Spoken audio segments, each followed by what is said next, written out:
За дисциплински престап.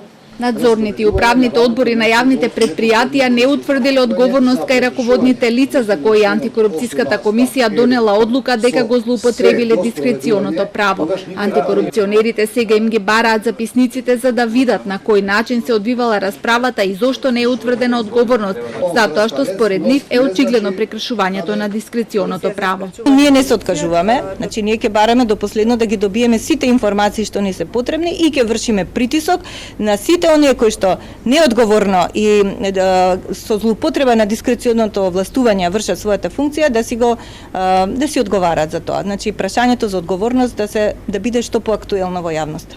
Ивановска вели дека има ефект од нивната работа, но се додека луѓето не одлучат дека нема да платат за никаква услуга, а другата страна дека нема да побара пари за нешто што му е работа да го направи, нема да има резултат.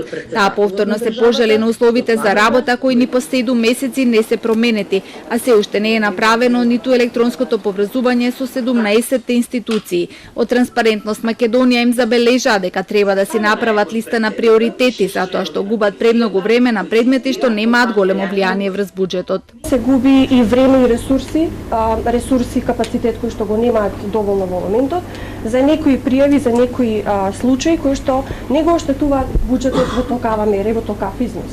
Затоа се поставува прашањето дали можеби е потребно да се воведе методологија за работа која што ќе направи приоритизација на случаи по кои што ќе постапува ДКСК со цел да се искористат постоечките ресурси, постоечкиот капацитет на ДКСК за постапување на случаи од висока корупција или средна корупција. Препорака и до крајот на годината антикорупционерите да продолжат со активности за примена на Законот за заштита на укажувачи, како и кадровски да се засилат, особено во делот на проверката на легислативата, затоа што во моментот во комисијата таа работа ја работи само едно лице.